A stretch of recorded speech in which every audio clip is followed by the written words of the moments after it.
Praise Lord.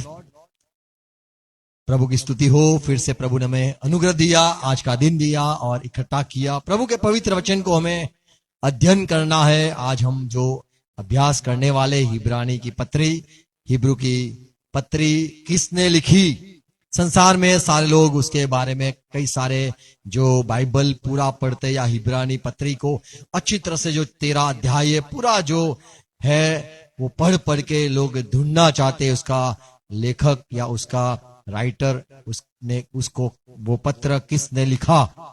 और ये जो शब्द हिब्रू पत्र है वो ऊपर भी जो शीर्षक दिया गया वो क्या है। हम आज प्रभु के वचन पढ़ेंगे, सुनेंगे, जो सच्चाई है उसको ढूंढेंगे। पवित्र आत्मा हमारी सहाय करे, आमीन।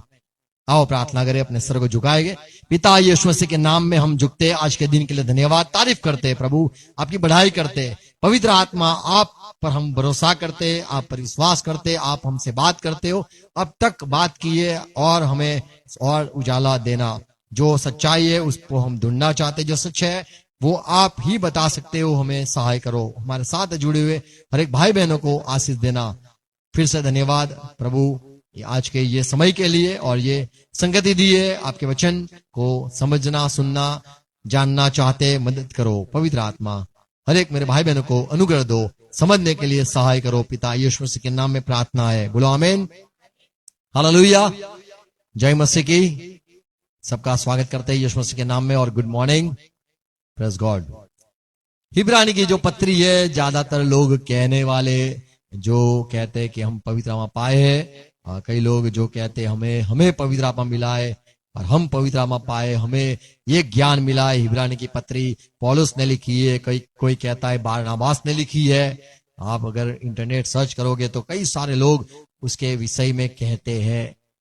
ये जो हिब्रानी की पत्री है उसके ये चर्चा का विषय है और हम जो मानते हैं या जो हमने प्रभु के वचन जो हिब्रानी पत्री है, यदि हम 100 बार पढ़ेंगे और कितना भी पढ़ेंगे, हमें यदि भूख है, प्यास है, जानना है तो पवित्र आत्मा हमारी अगुवाई करता ही है।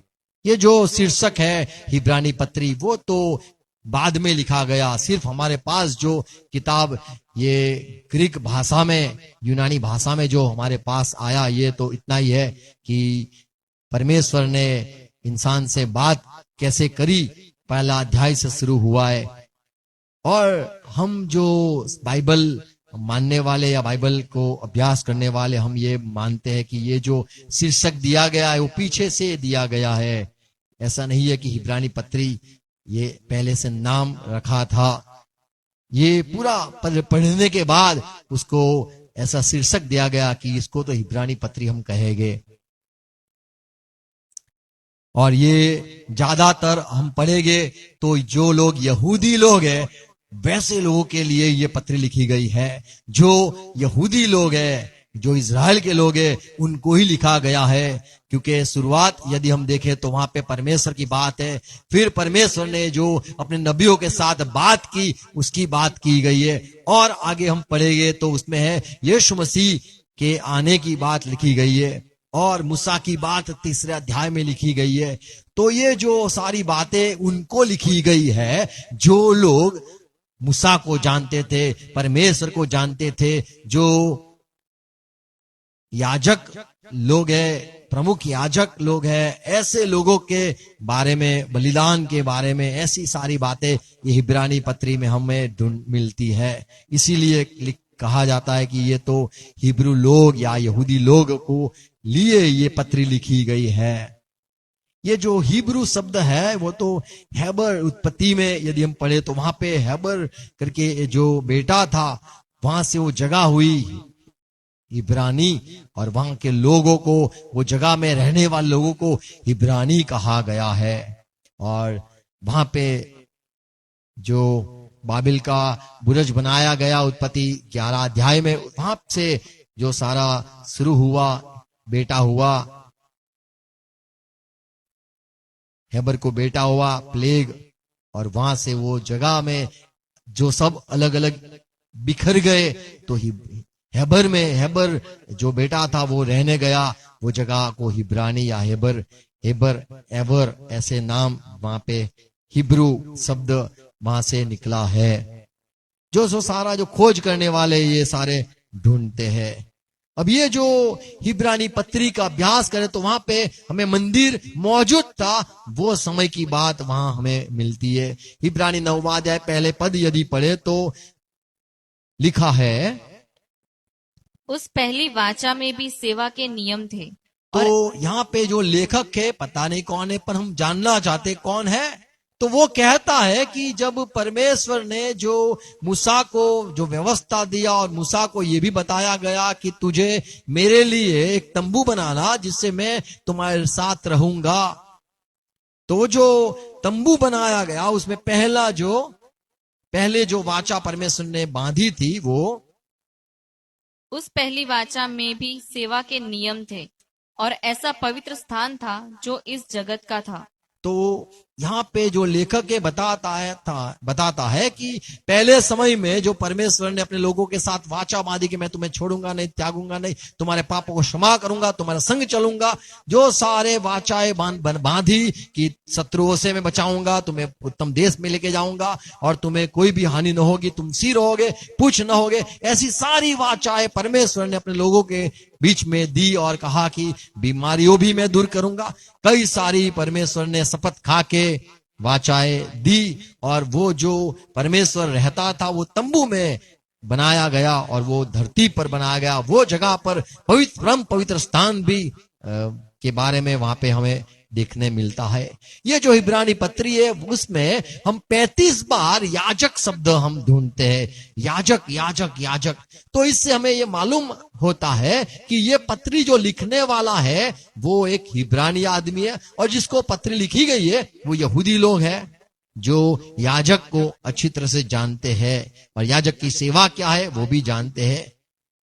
ये जो इब्रानी पत्री है उसमें 13 अध्याय है, उसमें हम पहला अध्याय, 11 अध्याय, 12 अध्याय, सिर्फ 3 अध्याय में हमें याजक शब्द नहीं मिलता है, लेकिन दूसरे अध्याय में मिलता है, तीसरे अध्याय में मिलता है, चौथे अध्याय, 5वें अध्याय, 6ठे अध्याय, 7वें, 8वें, 9वें, 10वें अध्याय तक हमें याजक का शब्द मिलता है। 11 अध्याय में तो विश्वास की बात है, 12 अध्याय में यीशु मसीह की बात है और फिर से 13 अध्याय में फिर से याजक की बात शब्द जिक्र किया गया है। तो ये समझ में आता है कि ये जो लिखने वाला है वो हिब्रू लोगों को लिख रहा है, इसीलिए शब्द आया इब्रानी की पत्री या हिब्रू लोगों के लिए ये पत्री लिखी गई है। ये पत्री में 14 बार यीशु मसीह के बारे में जिक्र किया गया है।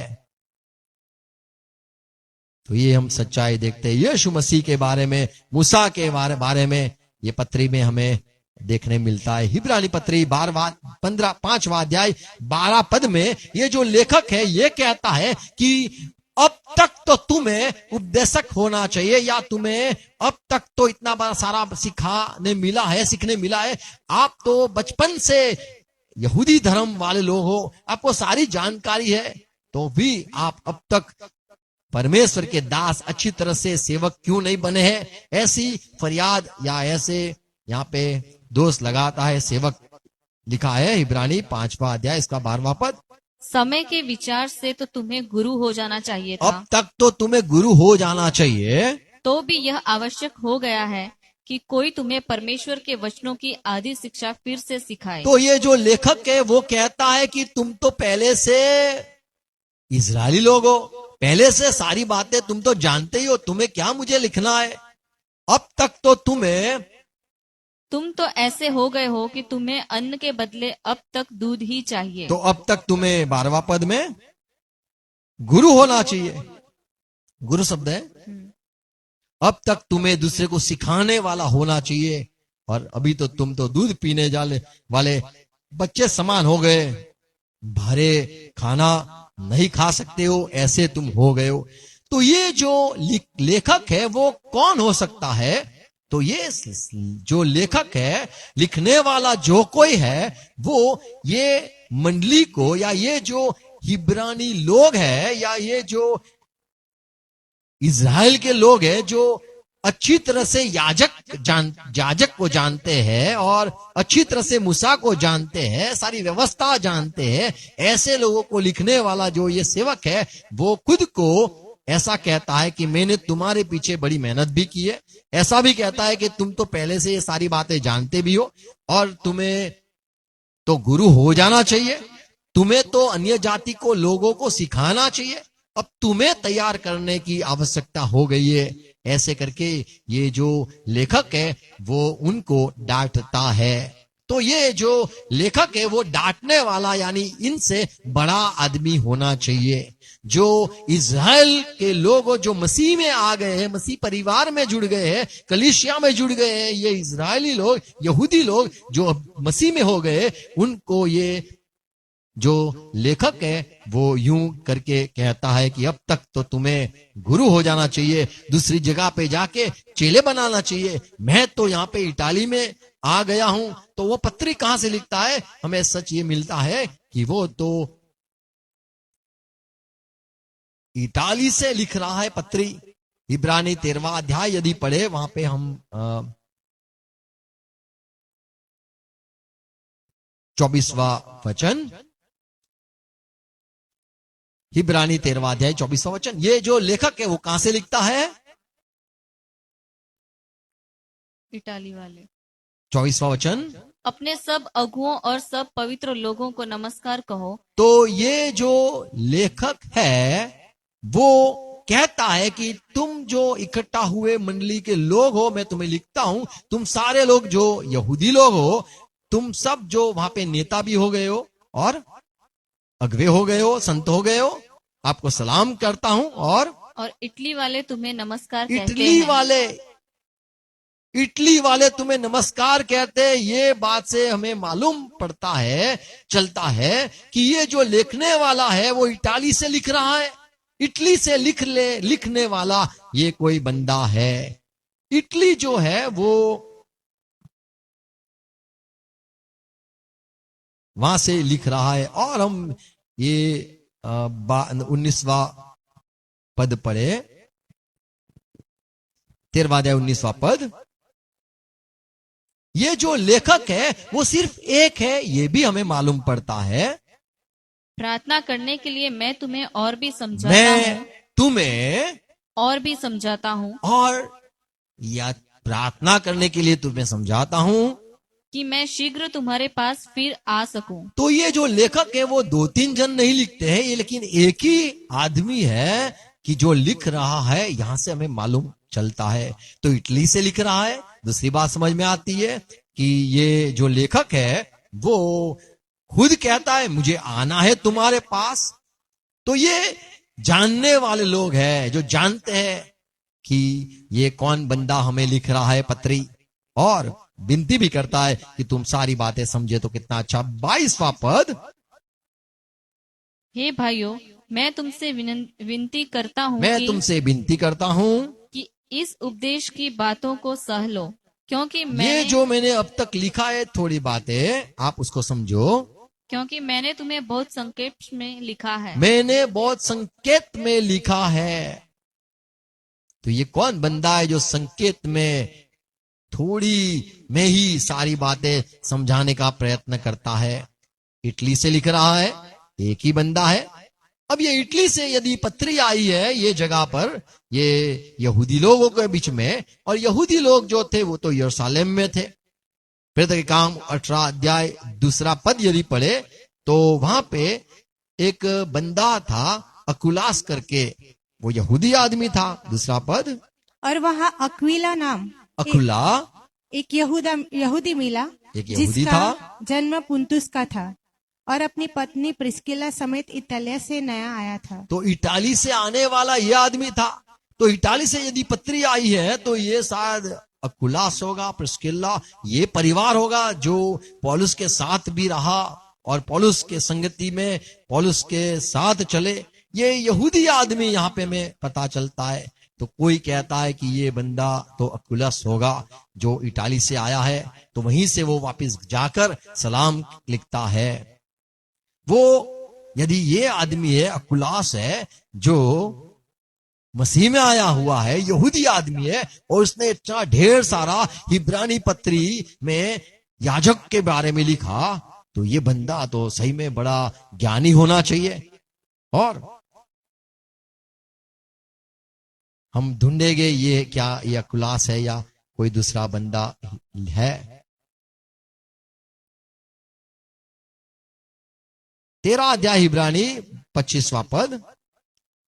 यहां पे ये जो लेखक है वो कहता है तुम सब पर अनुग्रह होता रहे। तुम सब आमीन। पर अनुग्रह होता रहे। आमीन। तो अब ये दूसरी बात हमें समझ में आती है कि जो लेखक है वो आशीष देने वाला बंदा है, साधारण आदमी नहीं है।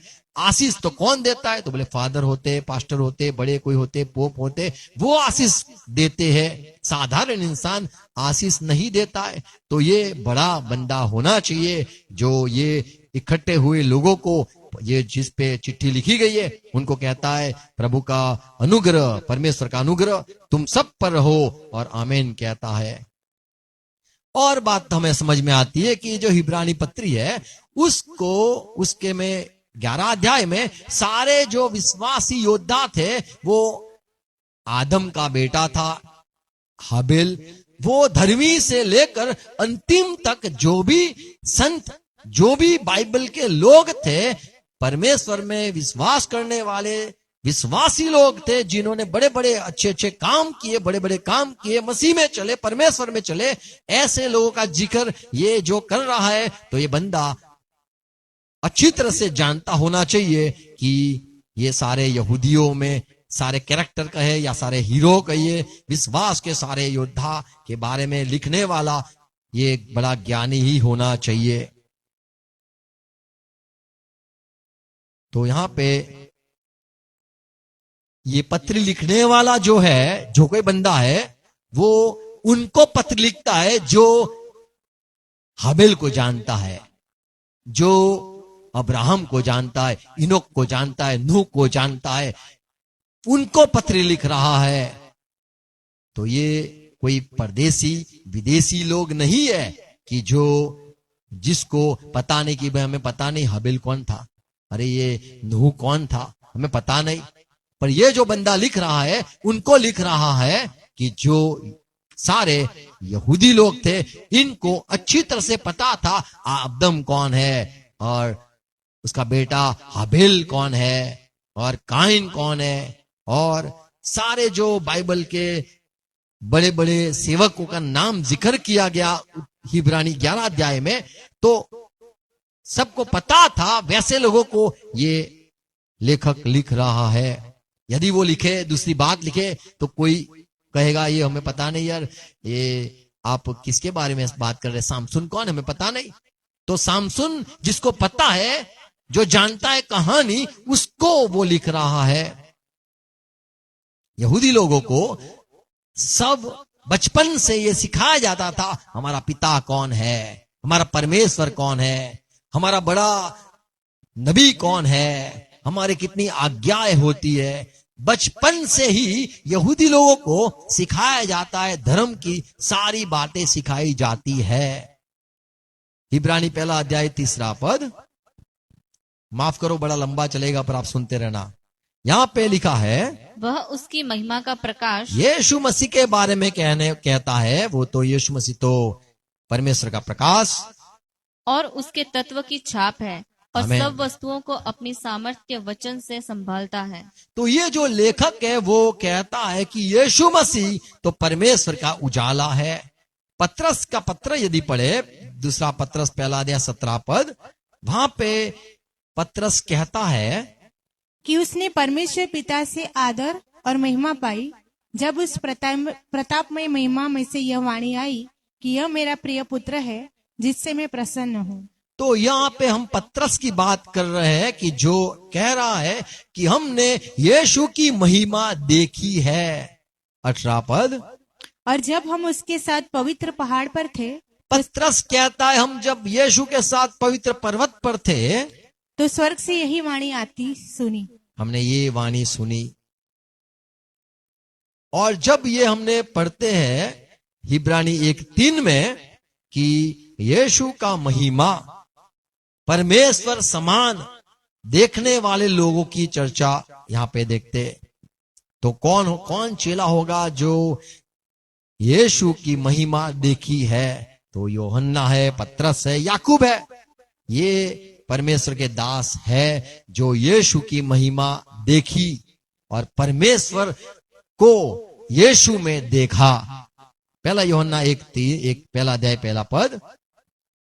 यूहन्ना यीशु का चेला कहता है, उस जीवन के वचन के विषय में जो आदि से था, जिसे हमने सुना तो और जिसे ये यूहन्ना कहता है हमने सुना और जिसे अपनी आंखों से देखा, हमने अपनी आंखों से देखा, गवाह है, वरन जिसे हमने ध्यान से देखा और हाथों से छुआ, और हमने उसको छुआ भी।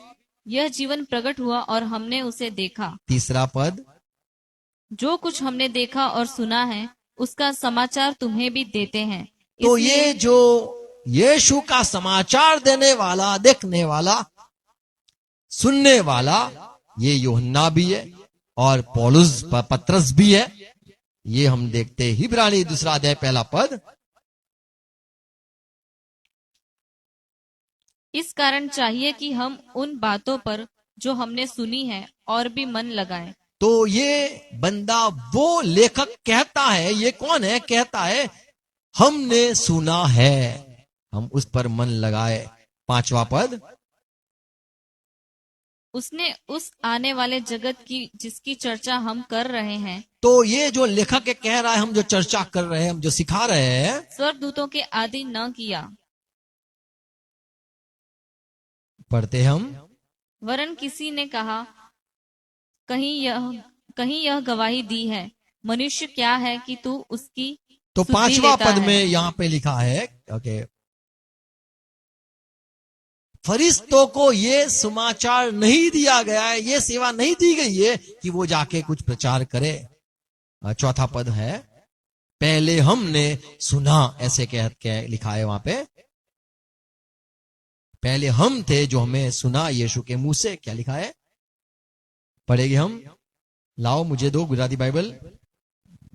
4वां पद कौन सा पद है? हाँ, 3रा पद है इब्रानी 2 और 3।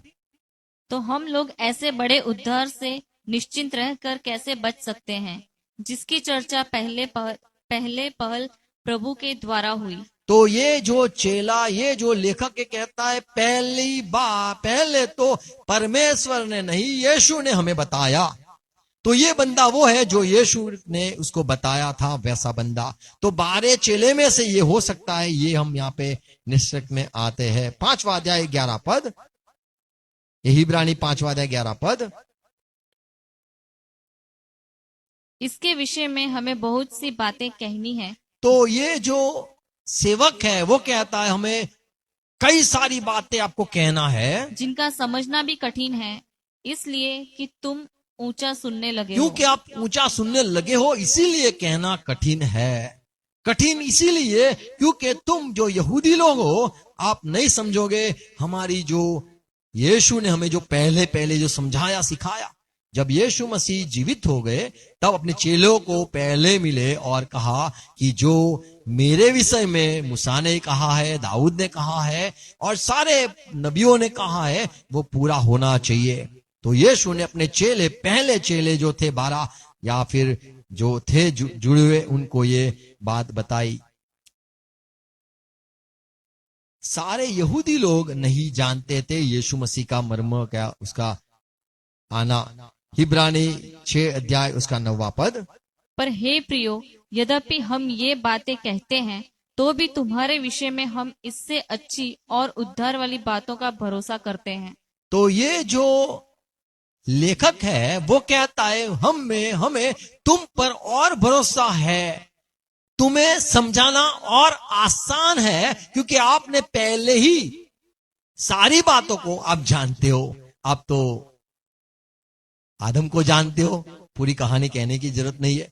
आप तो हबेल को जानते हो, बड़ी कहानी कहने की जरूरत नहीं है। आप नूह को जानते हो, आप सारे नबियों को जानते हो, और आप सारे जो धर्म व्यवस्था है वो भी आप अच्छी तरह से जानते हो। तो हमें सिर्फ तुम्हें कहना है ये इसका अर्थ ये है, इसका अर्थ ये है। तो यहां पे कहता है हमें तुमसे तो ज्यादा उम्मीद है, तुम पर तो हमें और भरोसा है। तो ये जो लेखक है वो भरोसा करता है यहूदी लोगों पर। इब्रानी 6 अध्याय 11 पद।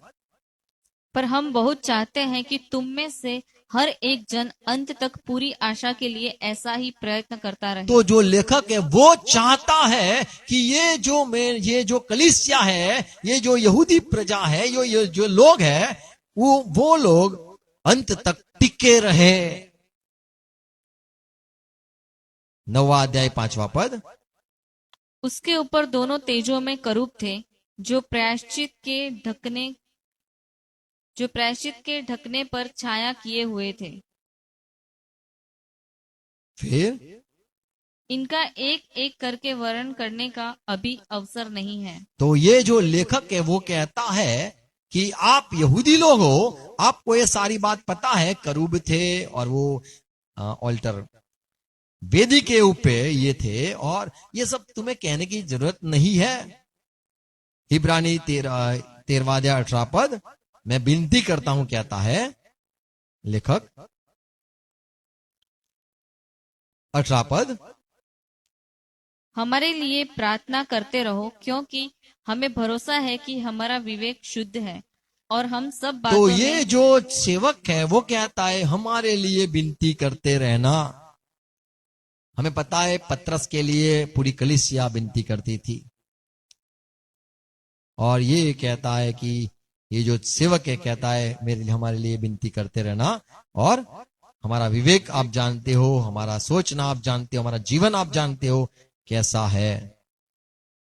और एक बात हम देखते हैं इब्रानी 13वां अध्याय 23वां पद में, तुम्हें यह ज्ञात हो कि तीमुथियुस हमारा भाई तुम्हें छूट गया ये है। हम सुनाते हैं, ये हम तुम्हें बताते हैं कि ये हमारा जो भाई तिमोथी था जो जेल में था वो मुक्त हो गया है। 13 अध्याय इसका 3 पद ही पढ़ोगे तो वहां पे लिखा है बंदीवान की बात लिखी है, जेल में रहने वाले लोगों की बात लिखी है। आप उनको याद रखना। क्या लिखा है?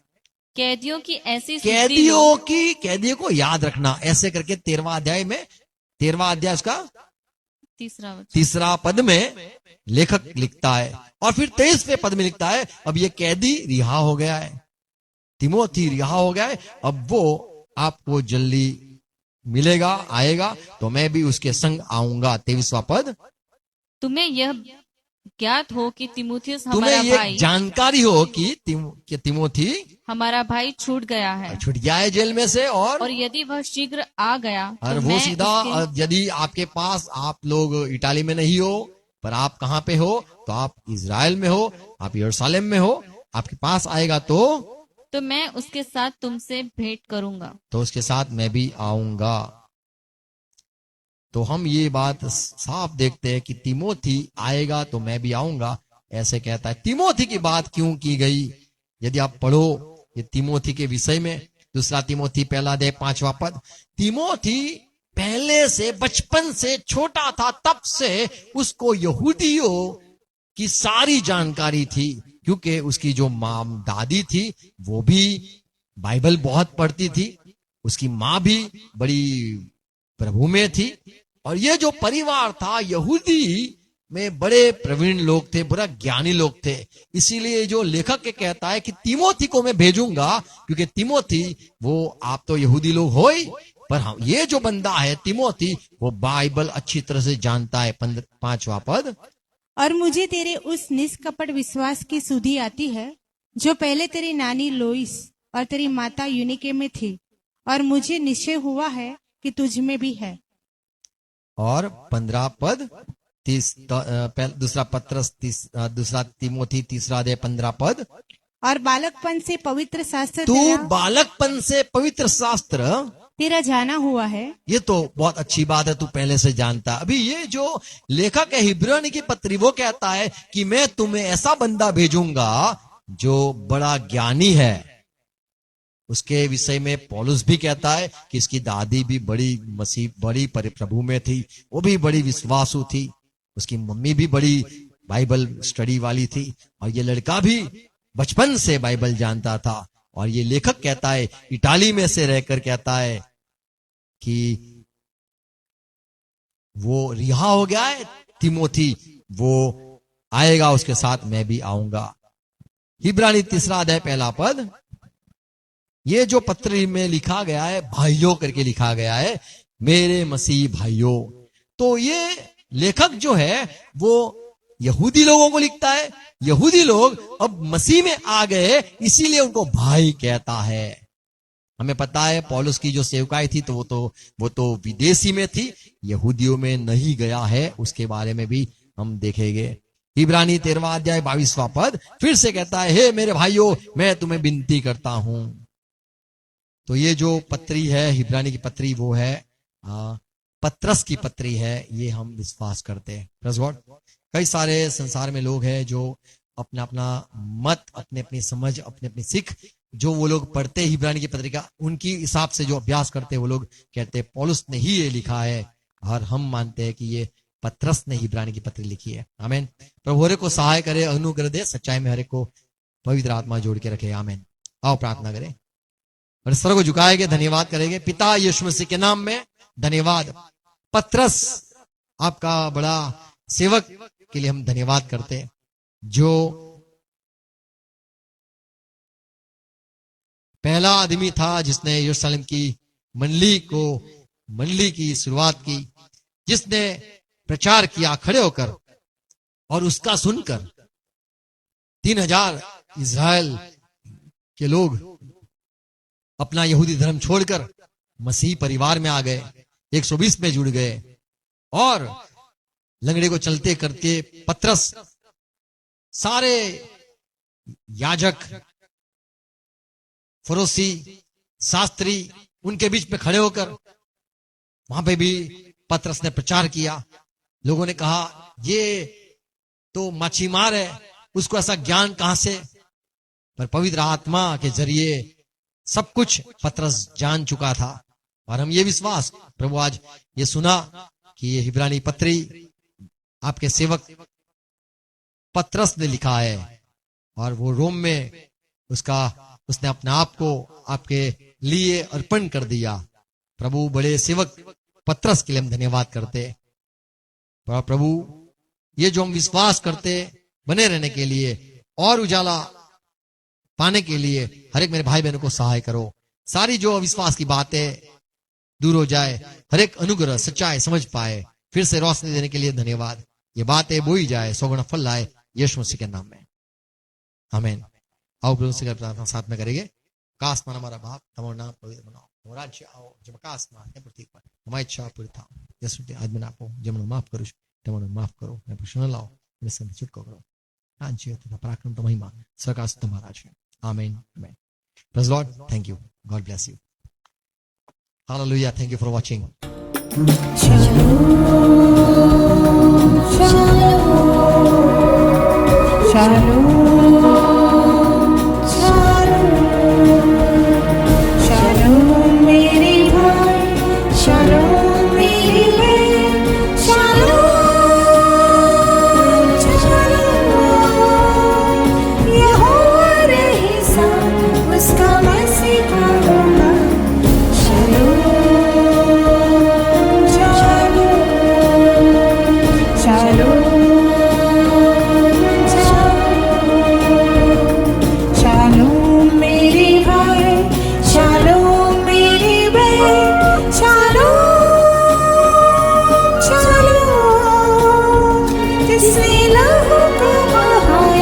आपको परमेश्वर